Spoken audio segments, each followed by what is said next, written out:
Hey, happy day 45. Sharon Horne-Ellstrom here. We are at the halfway point of our 90-day challenge. 45 days. Now, little secret, I always set little tiny goals for myself. Like when I go for walks, I walk pretty much every day, and I'll go for a walk, and I always set a goal, and I work, and I think, and I push to the halfway point, knowing that when I hit that halfway point, everything is easier on the way home, on the way back. So I push really hard for my first half of the goal, of the walk, of the experience, and then I know that I've already got momentum and things in place to make it easier to reach my goal, to get home. So today, day 45, how is it going? How are you feeling? Now, here's the really tricky part. A lot of times when we're doing a challenge like this, up to the halfway point, we don't feel like we've seen many results. We don't feel like we're making progress. We don't feel like we've seen a lot of change yet, but it's like a snowball. Once it starts rolling, it gains momentum. As it goes down that hill, it picks up more snow, and pretty soon you've got this giant snowball or avalanche at the bottom of the mountain.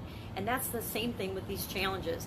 We're building the foundation, we're building the bricks, we're putting them in place, and I would imagine you've seen some results already. If you haven't, please hit me up in the comments below. We need to have a chat about it, and let me help you specifically one-on-one, because by now you should have seen at least some results. Now, they might not all be good results. Sometimes when I undergo a challenge, I will actually see I'll actually go backwards, and most people don't, and I usually don't. Almost all of my challenges, I only go forward toward the goal that I want. But life is not a straight line from A to B. There's ups and downs and ups and downs. And usually when I hit a little bump in the road, it's because there's something that I didn't recognize that was playing a big part in my life, and I need to address that. Maybe it's a relationship issue. Maybe it's a physical thing that's going on in my body that I didn't realize was going on. Maybe it's a stress issue. Maybe it's a business issue. Maybe it's a financial issue. Maybe it's a challenge with one of my kids. All kinds of things. But it seems like whenever we pick a big goal and we decide we're going to go for something for ourselves, the universe starts to test us, and stuff starts to come up to get in our way. Obstacles start to show up that we never could have imagined. The car breaks down. You lose your job. Your cousin gets sick. Whatever. Your kids, get 3 weeks of colds. Whatever it is, the universe tests us to see if we're serious about the thing that we say we're going to do. Whenever I do a challenge, things come up. Stuff comes up.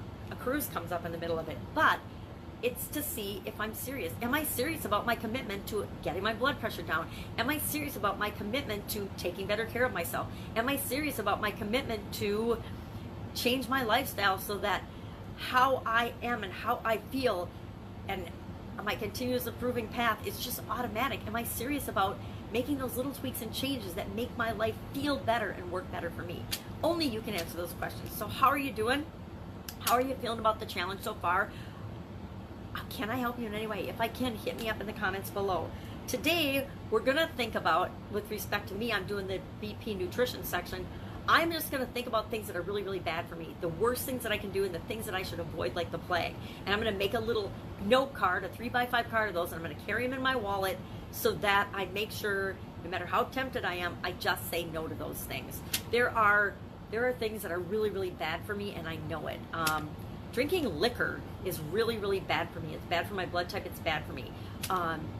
Drinking too much liquor is definitely bad for me. I get stupid, and nobody wants to be stupid, so I'm not going to do that. So I would write that down on this is really bad for me list.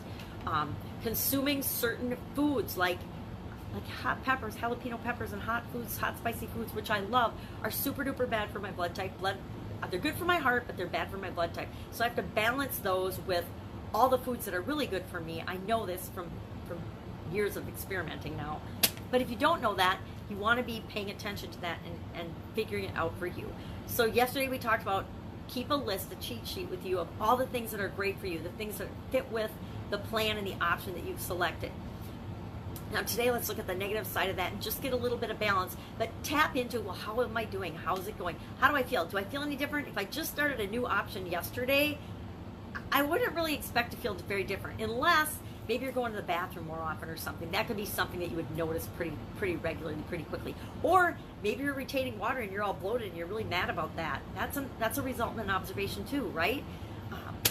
But that's it. So today, write down, and I would say make a little 3x5 cheat card for yourself, or just a little scrap of paper or a little notebook or a little anything, maybe a post-it note of, hey, these are the things I want to avoid. And even if you don't carry it with you, the act of writing that down will imprint that in your memory. So when you come across those things, your brain will say, your conscious brain will say, maybe not. Maybe I should make a better choice. That's a great way to make better choices at restaurants. There's always things wherever you go. And when I first had my sudden cardiac arrest, I had a challenge with this. I was scared to go out to eat in restaurants because I didn't know how I was going to make good choices for my heart. And when you die, you get a little paranoid about doing the right thing moving forward so that you can continue to live. So initially, I didn't want to eat out in restaurants. And then I soon realized that it's all about my choices. And wherever I go, there's always something I can find to eat.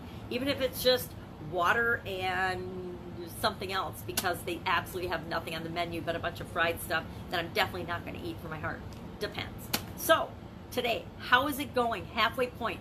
Pat yourself on the back and tell yourself how awesome you are and how awesome I think you are that you have made it to day 45.